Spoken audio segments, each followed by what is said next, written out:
Okay, we're talking about different ways to do this inner work, whether you go out someplace and do it or whether you sit here and let the information come to you. Um, Sitting here and letting the information come to you is mostly what good psychics do. That's called clairvoyance. And shamans use it.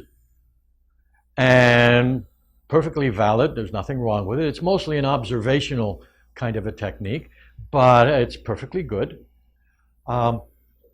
If that information was given to you at the time by someone who knew what he was doing, then it may have been because the person didn't feel you were confident enough to go wandering out there on your own. I'm just guessing.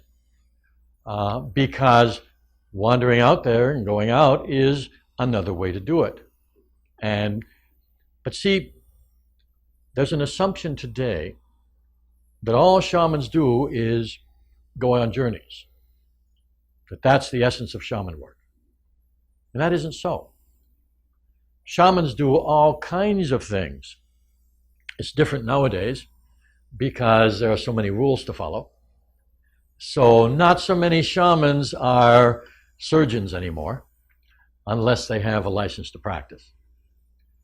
But there's all kinds of other ways to work. Most of the shaman healing, regardless of the shaman, but the most shamans around the world, most of their work is face-to-face counseling. Helping to inspire, to encourage, to give someone an idea, to let them think they're doing it themselves. That's most of the work. There's a lot of psychic work. That'd probably be the next most common way for shamans to act and do things. There's a lot of shamans don't go out themselves. They'll send a spirit animal or some other kind of spirit do the work. I want you to go visit somebody and do this and that and the other thing. And they'll stay here. Okay?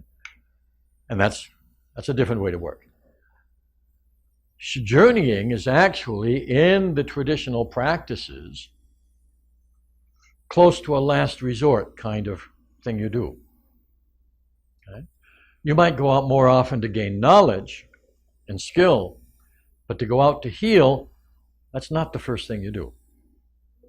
You do that when the other things aren't working.